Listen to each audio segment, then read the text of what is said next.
여러분, 혹시 정막의 무게를 느껴보신 적 있습니까? 세상 모든 소리가 사라지고 오직 내 심장 소리와 텅 빈 위장이 맞부딪히는 그 서늘한 소리 말입니다. 사람들은 저를 100억 빌딩의 주인이라 부르며 화려한 조명 아래의 모습만 기억하지만 사실 제 인생의 진짜 시작은 그 지독한 정막 속에 있었습니다. 성공은 결과일 뿐 제 인생의 본질은 그 결과를 만들어내기까지 거쳐온 수만 번의 되감기와 재생의 반복이었습니다. 오늘 저는 제 서랍 깊숙이 숨겨둔 칠이 벗겨지고 필름이 늘어난 낡은 카세트 테이프 한 장을 꺼내려 합니다. 이 작은 플라스틱 조각이 어떻게 100억 빌딩의 초석이 되었는지, 그리고 그 과정에서 흘린 피눈물이 어떤 멜로디가 되었는지, 이제 제 인생의 기록을 가장 낮은 곳에서부터 다시 재생해 보겠습니다. 제 1장, 잿빛 달동네, 소년이 주운 신의 선물. 1970년대 초의 서울 미아동, 그곳은 가난이 마치 공기처럼 당연하게 떠다니는 곳이었습니다.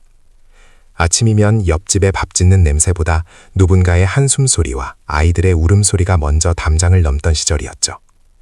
아버지는 제가 세상에 온 길을 채 알기도 전에 공사장에서 사고로 허망하게 떠나셨습니다. 영정사진 속 아버지는 늘 웃고 계셨지만 남겨진 어머니의 어깨는 날이 갈수록 굽어만 갔습니다. 어머니는 시장 귀퉁이에서 찬바람을 온몸으로 맞으며 나무를 파셨습니다. 어린 저는 학교 대신 쓰레기 매립지로 향했습니다.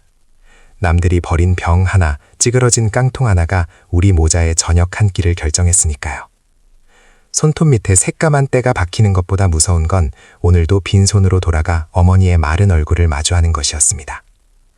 그러던 어느 날이었습니다. 흙먼지 속에 반쯤 파묻혀 빛을 잃어가던 갈색 리본 같은 걸 발견했습니다. 누군가 듣다 버린 카세트 테이프였습니다. 케이스는 박살나 있었고 필름은 뱀처럼 엉망으로 엉켜 있었죠. 저는 그것을 마치 대단한 보물이라도 되는 양 품에 안고 집으로 달려왔습니다. 몽당 연필을 구멍에 끼우고 밤새도록 돌려감았습니다. 손가락에 쥐가 나고 눈이 침침해져도 멈출 수 없었습니다. 그 엉킨 필름을 푸는 것이 마치 제 꼬인 인생을 하나씩 풀어내는 성스러운 의식처럼 느껴졌거든요. 어머니가 길에서 주워온 낡은 라디오에 그 테이프를 넣고 조심스레 재생 버튼을 누른 순간 지직거리는 잡음 사이로 흘러나오던 나훈아 선생님의 노래. 그 순간 좁아터진 단칸방은 거대한 세종문화회관이 되었고 저는 배고픔도 추위도 잊은 채 처음으로 꿈이라는 단어를 가슴에 새겼습니다. 나도 언젠가 이 소리들처럼 누군가의 시린 가슴을 데워주는 사람이 되고 싶다고 말이죠. 제 2장, 종로의 정글, 그리고 500만 원의 피눈물. 시간이 흘러 80년대, 저는 청년이 되어 종로거리로 뛰어들었습니다. 배운 것도 뒷배도 없던 제게 세상은 날선 칼날 같았습니다. 어머니가 평생 나무를 팔아모은 쌈짓돈과 제가 밤낮으로 구두를 닦아 모은 푼돈을 합쳐 낡은 리어카 한 대를 샀습니다. 세운상가 뒷골목에서 중고 스피커 중 가장 큰 놈을 달았죠. 이름하여 길보드 차트의 서막이었습니다. 당시 종로거리는 정글이었습니다. 자리를 지키기 위해 텃세를 부리는 무리와 온몸으로 부딪혀야 했고 구청 단속반이 뜨면 리어카를 끌고 골목길을 100m 선수처럼 달려야 했습니다. 비가 오는 날이면 제 몸은 젖어도 테이프는 젖지 않게 비닐을 씌우며 울었습니다. 하지만 제 등 뒤에는 저만 믿고 계신 어머니와 제가 팔아야 할 수천 명의 가수가 담긴 테이프들이 가득했기에 멈출 수 없었습니다. 그렇게 피땀 흘려 모은 돈이 딱 500만 원이 되던 날이었습니다. 제 인생에서 처음으로 만져본 거금이었죠. 그 돈이면 작은 가게라도 얻을 수 있을 줄 알았습니다. 하지만 운명은 잔인했습니다. 밀린 월세와 연체된 공과금 독촉장, 그리고 갑자기 쓰러지신 어머니의 수술비와 약값을 대고 나니 정말 거짓물처럼 제 수중엔 단돈 1,000원짜리 몇 장만 남더군요. 빗속에서 텅 빈 리어카를 끌고 종로 뒷골목에 주저앉았습니다. 흙 묻은 테이프를 소매로 닦아내는데 참았던 통곡이 터져나왔습니다. 왜 나한테만 이럴까? 왜 내 인생은 늘 제자리 걸음일까? 하지만 그때 저는 보았습니다. 제 리어카에서 흘러나오는 노래에 잠시 발을 멈추고 지친 미소를 짓는 어느 가장의 얼굴을요. 저는 노래가 아니라 희망을 팔아야겠다고 다시 일어섰습니다. 그날에 쓴 소주 한 잔과 차가운 빗물은 저를 누구보다 단단한 장사꾼으로, 절대로 무너지지 않는 거인으로 만들었습니다.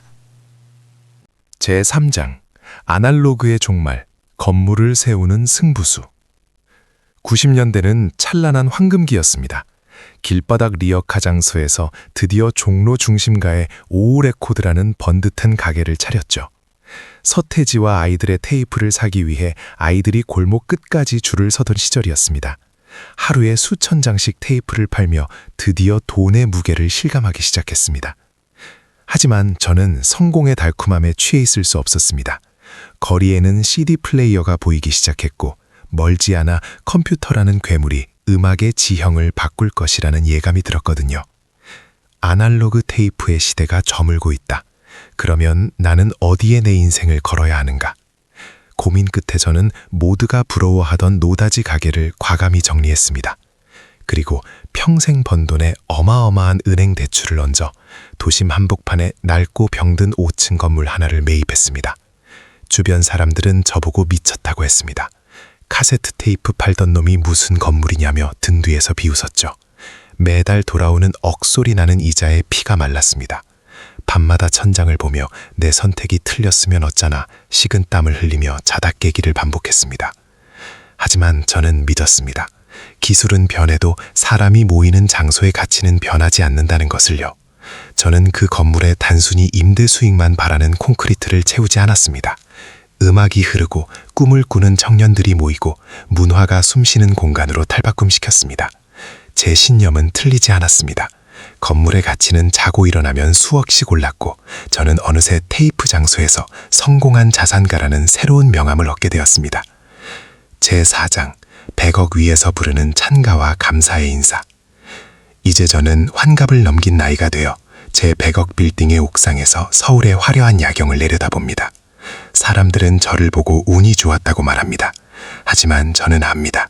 이 화려한 빌딩의 기초는 바로 그 쓰레기 더미에서 주었던 낡은 테이프였고 빌딩의 기둥을 세운 건 500만 원으로 빚을 갚으며 흘렸던 눈물이었다는 것을요. 지금도 가끔 가슴이 답답할 때면 집무실 금고 속 낡은 테이프를 꺼내봅니다. 연필로 돌려가는 자국이 선명한 그 테이프는 제게 늘 말합니다. 간절함을 잊지 마라. 네가 어디서 왔는지 잊지 마라. 여러분, 지금 혹시 인생의 필름이 꼬여버린 것 같아 막막하십니까? 도저히 앞이 보이지 않는 긴 터널 속에 계신가요? 기억하십시오. 인생이라는 테이프는 앞면만 있는 게 아닙니다.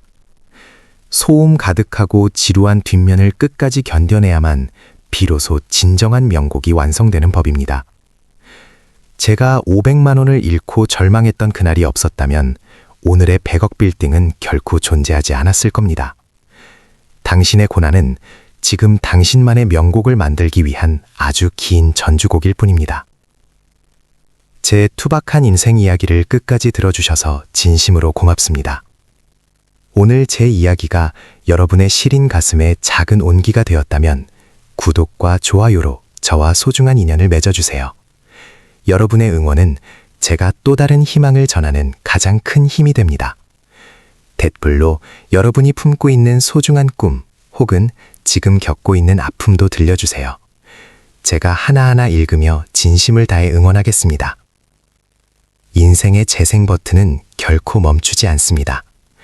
당신의 노래가 온 세상에 울려 퍼질 그날까지 저 김철수가 함께하겠습니다. 시청해 주셔서 감사합니다.